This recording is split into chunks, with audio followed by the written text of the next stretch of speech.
Bismillahirrahmanirrahim. Alhamdulillahirabbil alamin. Wassalatu wassalamu ala al-mab'uts rahmatan lil alamin. Nabiyyina Muhammad wa ala alihi wa sahbihi wa man tabi'ahum bi ihsan ila yaumil din. Amma ba'd.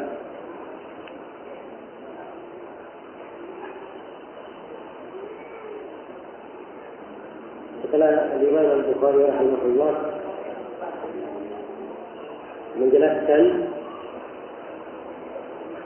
beberapa ucapan sahabat yang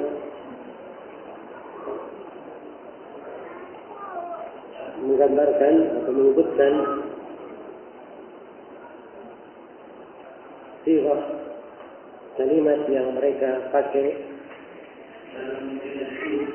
dalam haddatsana ya. Ada yang menjelaskan pakaian dari kemudian kata riwayat, ini semuanya ada dipakai oleh ahli hadis. Para sahabat memakainya. Kemudian beliau membawakan hadis di sini. Kata beliau, haddatsana Qutaibah, menceritakan kepada kami Qutaibah, yaitu Qutaibah bin Sa'id Abu Raja al-Baglani al-Thaqafi. Kata beliau, haddatsana Ismail bin Ja'far, Ismail bin Ja'far ibn Abi Katsir al-Madani, an Abdullah bin Dinar, an Ibn Umar radhiyallahu anhuma, annahu qala قال رسول الله صلى الله عليه وسلم إن من الشجر شجرة لا يسقط ورقها وإنها مثل المسلم فحدثوني ما هي. ووقع الناس في شجر البوادي. قال عبد الله ووقع في نفسه أنها النخلة فاستحييت. ثم قالوا حدثنا ما هي يا رسول الله. Qala hiya an-nakhlah. Rasulullah bersabda, sungguhnya dari pepohonan ada sebuah pohon yang daunnya itu tidak gugur. Daunnya tidak gugur. Dan pohon ini adalah perumpamaan seorang muslim. Maka ceritakanlah kepadaku apa pohon itu.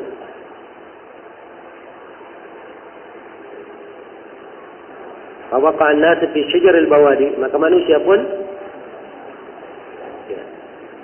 terjatuh di dalam mencari jawabannya pada pohon-pohon yang berada di lembah. Jadi mereka sebut nama-nama pohon, tapi pohon yang tumbuh di lembah. Qala Abdullah, berkata Abdullah bin Umar yang meriwayatkan hadis, wa waqa'a fi nafsi annaha an-nakhlah.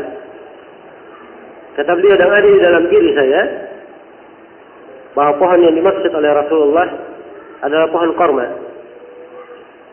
Pastahyi itu, tapi saya malu untuk mengungkapkannya. Ya.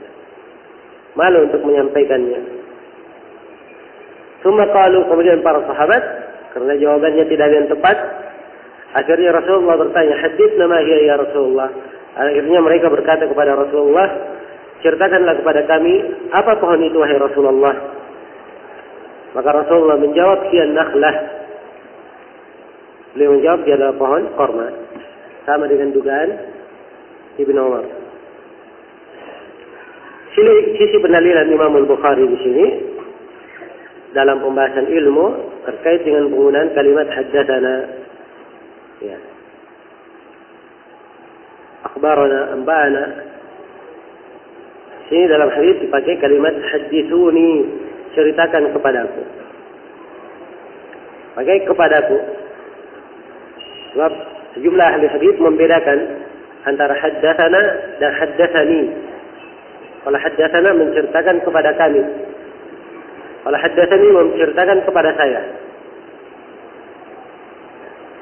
Kalau dia kata haddatsani itu berarti gurunya menceritakan langsung kepadanya untuk dia seorang saja. Kalau haddatsana itu ada orang lain selain dia di majelis itu. Jelasnya? Jadi dua hal dipakai oleh para ahli hadis. Sini Nabi berkata, ceritakan kepadaku apa pohon itu. Iya. Dan Ibnu Hajar rahimahullah menyebutkan bahwa di riwayat Nafi akan datang di pembahasan tafsir itu bahasanya Rasulullah berkata, akhbiruni mahi, beritakan kepadaku. Pakai kata akhbiruni, khabar. Ya. Dan di dalam riwayat Al-Ismaili ada kata anbi'uni, beritakan kepadaku, pakai naba. Beritakan kepadaku. Iya. Makanya riwayat-riwayat ada yang pakai akhbarana, ada yang pakai tahdits, haddatsana, ada yang pakai akhbarana, ya takhbir atau ikhbar, ada yang pakai amba'ana. Jelas ya? Di riwayat menunjukkan ya dalam rawi yang meriwayatkannya ada 3 riwayat. Dan ini maksud Imam Al-Bukhari membawakannya. Dan suatu hal yang dimaklumi bahwa kata haddatsana, akhbarana, amba'ana itu dari sisi makna, walaupun saya katakan mengabarkan, memberitakan, menceritakan, itu maknanya sama. Maknanya sama dari sisi bahasa. Dan ini juga di Al-Quran seperti itu.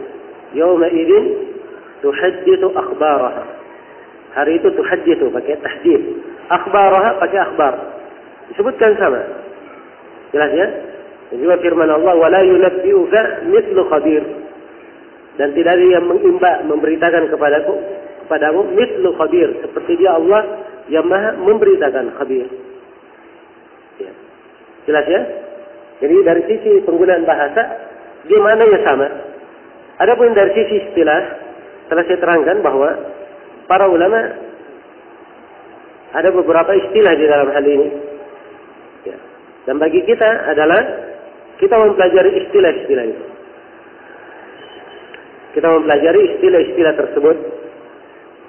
Iya. Dan mengetahuinya. Sehingga kalau ada imam yang menggunakannya, kita bisa tahu apa yang dimaksud oleh imam ini. Sebab dia istilahnya begini.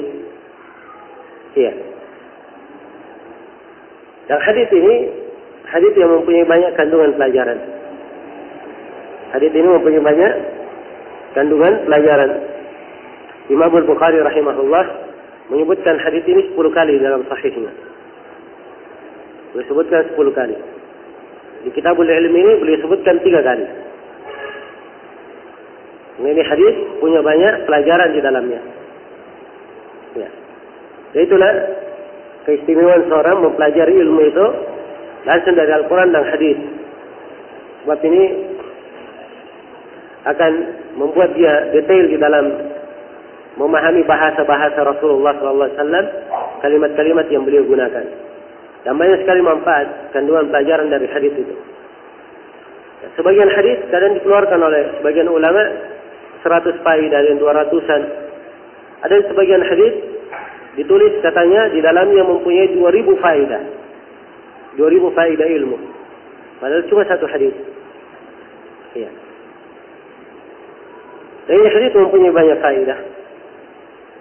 Kita detailkan sebagian faedahnya dari awal. Kata beliau, inna minasyajari, sungguhnya dari pepohonan, syajaratan, ada sebuah pohon. La yasqutu waraquha, daunnya tidak jatuh. Wa innaha mathalul muslim, dan pohon ini adalah perumpamaan seorang muslim. Iya. Fahadditsuni mahi, maka ceritakan kepadaku apa pohon itu. Ini namanya teka-teki. Ya. Sebab Nabi bertanya, dan beliau tidak sebutkan jawabannya. Iya. Ini dalam bahasa Arab disebut sebagai al-laghaz. Kalau bahasa Indonesia disebut teka-teki. Nah, hal yang seperti ini dibolehkan. untuk melatih pemahaman, menguji pemahaman. Ya. Yang dilarang adalah dia membuat teka-teki yang memang tidak ada jawabannya. Ya, itu artinya dia membuat kebingungan. Ya. Jelas ya? Adapun ini adalah hal yang disyariatkan, perkara yang dibolehkan bagi seorang guru dia lakukan terhadap muridnya. Karena itu para ulama menulis buku-buku yang terkait dengan masalah teka-teki. Ya. Ada buku-buku khusus ditulis di dalam pembahasan ini. Nah, ada terkait dengan fikih, ada yang terkait dengan ilmu secara umum.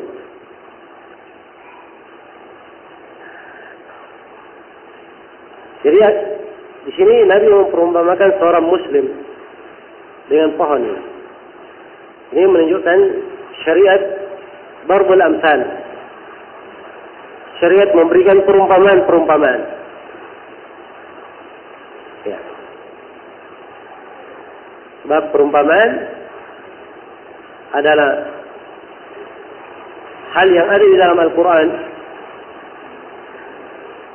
Banyak perumpamaan di dalam Al-Quran dan kita diperintah untuk memahaminya. Wa tilkal amsalu nadribuha lin-nas wa ma ya'qiluha illa al-alimun. Dan demikianlah perumpamaan-perumpamaan kami buat untuk manusia. Dan tidak ada yang bisa mencernanya, memahaminya. Tidak ada yang bisa memahaminya kecuali orang-orang yang berilmu. Ya, maka perumpamaan dibuat untuk dipahami. Iya. Fahadithuni mahi. Nabi berkata, ceritakan kepadaku apa pohon itu.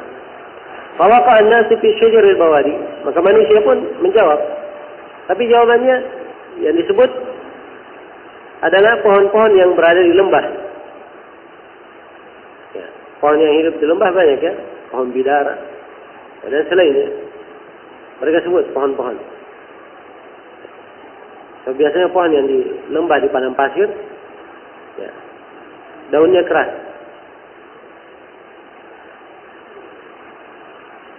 Ya, Abdullah bin Umar berkata, "Waqa fi nafsi annaha an-nakhla."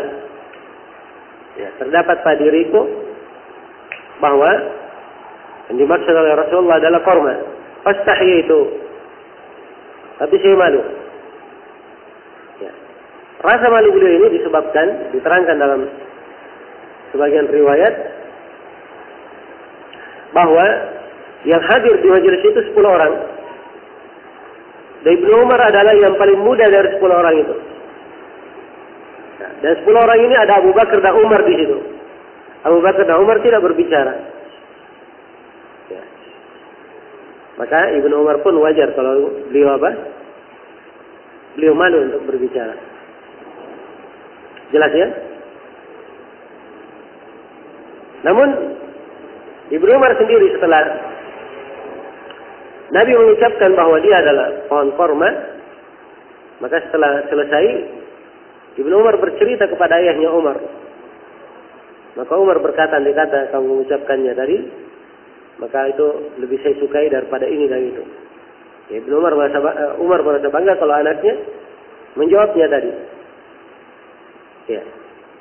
Ini pelajaran-pelajaran yang lain bahwa kadang orang tua bangga dengan anaknya pada sebagian hal. Ya, dalam keadaan seperti ini bentuk dari keutamaan bagi Ibnu Umar. Beliau bisa menebak sesuatu yang para sahabat yang lainnya yang ada di situ lebih tua dari Ibnu Umar, ya, tidak menebaknya. Jelas ya? Iya. Dan Ibnu Umar radhiyallahu taala anhu, ya, menebak hal ini karena Rasulullah diberikan jumar dari korma. Kemudian beliau makan, setelah itu beliau bertanya. Maka Ibnu Umar menyangka bahwa itu adalah apa? Pohon korma yang dimaksud. Iya. Karena itulah ini menunjukkan bahwa dalam teka-teki itu seorang harus pandai melihat apa? Indikasi-indikasi. yang dekat. Dan ada yang bikin teka-teki jauh.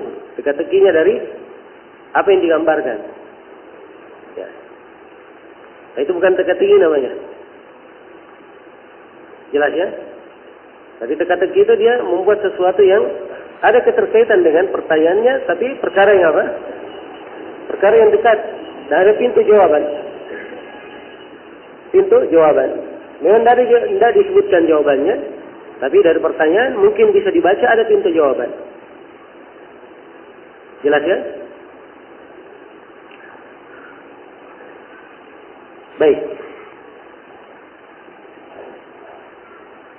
Kemudian kecintaan seorang ayah, anaknya ya, berhasil begini dan begitu, itu tidak berbahaya. Itu bukanlah hal yang berbahaya.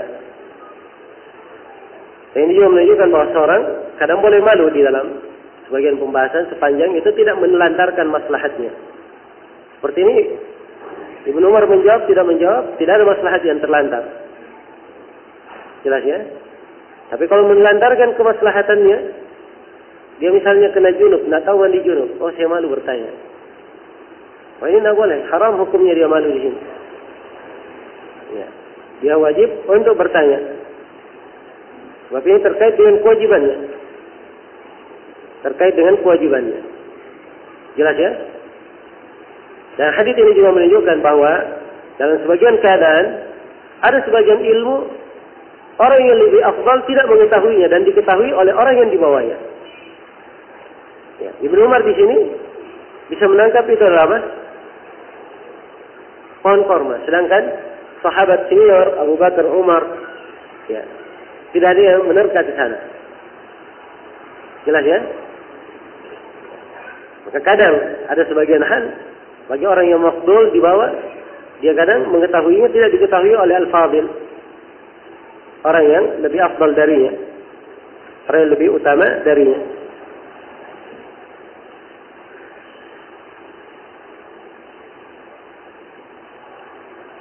Iya. Dan ketika disebutkan bahwa korma ini perumpamaan seorang muslim, para ulama menjelaskan dari sisi mana perumpamaannya, apa yang dimaksud dengannya. Iya. Dan di sini ada sebagian yang menyangka, ya, sisi persamaannya kalau korma itu kapan dipotong kepalanya maka mati korma itu. Seperti muslim kalau dipotong kepalanya maka mati. Jadi mengatakan bahwa korma itu dia minum dari atasnya. Ya. Minum dari atas. Jadi mengatakan bahwa korma kalau dia tenggelam dengan air dia akan mati, pohon korma tersebut. Ya. Sama dengan muslim kalau dia tenggelam. Ya. Dan korma itu tidak bisa matang buahnya kalau tidak dikawinkan. Ya. Tapi ini sangkaan-sangkaan. Ya. Apa yang disebutkan antara muslim, sebenarnya bukan antara muslim dan korma, tapi antara muslim dan manusia. Untuk seluruh manusia seperti itu. Dan Nabi di sini menyebutkan siapa? Muslim. Terus Ibnu Hajar rahimahullah, beliau membawakan riwayat Al-Bazzar dari Ibnu Umar dan beliau menilai bahwa riwayatnya sanadnya sahih. Ya. Dari Ibnu Umar, Rasulullah bersabda, "Matsalul mu'min matsalun nakhlah, ma ataka minha nafa'at." Perumpamaan seorang mukmin itu adalah perumpamaan pohon korma. Apa saja yang kamu ambil dari pohon korma itu bermanfaat bagimu. Nah, ini baru tepat. Jadi Nabi memperumpamakan mukmin seperti pohon korma. Pohon korma ini semuanya bermanfaat. Tidak ada yang tidak bermanfaat dari pohon korma. Dari mulai batangnya, sabutnya, dahannya, kormanya, kemudian pengikat dari tangkai-tangkai buah itu, semuanya punya manfaat. Bahkan biji korma juga punya manfaat. Biji korma punya manfaat. Semua dari korma punya manfaat. Ini perumpamaan seorang muslim. Dia itu bermanfaat. Ya. Berberkah dimanapun dia berada. Punya manfaat bagi manusia. Jelas ya? Punya manfaat bagi manusia. Iya. Dan ini perumpamaan apabila dicermati, ya, dia adalah hal yang merupakan salah satu pijakan di dalam kehidupan, bahwa seorang hamba dimanapun dia berada, hendaknya dia bermanfaat dan berberkah bagi manusia. Dan Allah telah menyebutkan sifat Nabi Isa alaihi salam, di mana Allah telah memuliakan Nabi Isa, dijadikan berkah dimanapun dia berada. Nabi Isa berkata, wa ja'alani mubarakan aynama kuntu, dan saya ini dijadikan berberkah dimanapun saya berada. Jadi Nabi Isa dijadikan berkah dimanapun ia berada. Ini sifat seorang mukmin. Dia berkah dimanapun dia berada. Berkah pada dirinya, berkah kepada istri dan anak-anaknya, berkah kepada tetangganya, berkah di tengah masyarakatnya, dan berkah untuk semua manusia. Jadi jangan. Ya. Kapan keluar dari mana ini dia tidak bermanfaat, tidak berberkah bagi manusia, maka ini ya, kurang kesempurnaannya sebagai seorang Muslim. Ya. Apalagi kalau dia berada di mana-mana tidak menebar berkah, tapi menebar masalah. Ya. Nah, ini akhlak yang jelek. Apalagi kalau dia sibuk dengan perkara-perkara yang membawa pengaruh yang negatif bagi manusia. Ya. Karena itu sejumlah dari a'immah menasihatkan dengan nasihat yang indah. Di antaranya Ibnu Mas'ud radhiyallahu ta'ala anhu, beliau berkata, satakunu fitanun, ya, alaikum satakunu umurun mushtabihat, akan datang nanti perkara yang samar-samar, tidak begitu jelas, samar-samar, tidak begitu jelas. Kata Ibnu Mas'ud, alaikum bitu'adah, maka hendaknya kalian tidak tergesa-gesa. La yakuna ar-rajulu ra'san fil khair khairul lahu min an yakuna la yakuna ar-rajulu tabi'an fil khair khairul lahu min an yakuna ra'san fi asy-syarr. Kata Ibnu Mas'ud, andai kata seorang lelaki menjadi pengikut kebaikan, dia pengikut, bukan pemimpin, tapi pengikut dalam kebaikan, ini lebih baik baginya daripada dia pemimpin, tapi pemimpin dalam kejelekan. Ya. Jelas ya? Ini dari ujangan yang sangat indah, yang menampakkan dalam ilmunya para sahabat radhiyallahu ta'ala anhum. Ya. Seorang itu menjadi manfaat dan berkah dimanapun ia berada.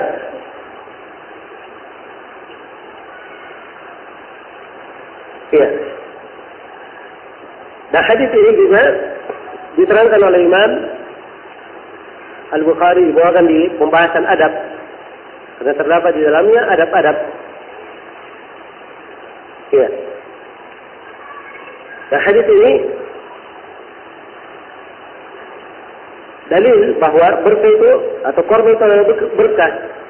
Demikian pula buah dari korma itu. Pohon korma adalah berkah, demikian pula buahnya, yaitu kormanya adalah berkah. Ya, karena itu Nabi tatkala menyebutkan inna fis sahuri la barakah atau inna fis sahuri barakah, sungguhnya pada makan sahur ada berkah, dan beliau sebutkan nikmat sahurul mukmin at-tamr.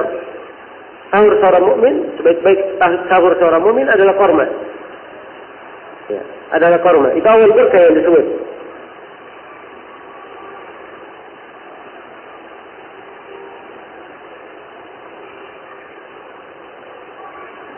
Ya. Dan hadis ini juga menunjukkan tentang tercelanya menelantarkan harta. Ya. Sebab korma itu diperumpamakan semuanya bisa dimanfaatkan. Jadi asalnya seorang berusaha memanfaatkan. Itu asal. Kapan keluar ada hal yang bisa dimanfaatkan dia telantarkan, maka ini namanya tergolong orang yang mubadzir, melantarkan atau membuang-buang hartanya.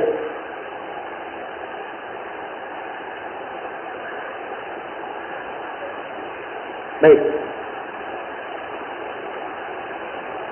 Nah, hadis ini juga menunjukkan bahwa ilmu itu mawahib.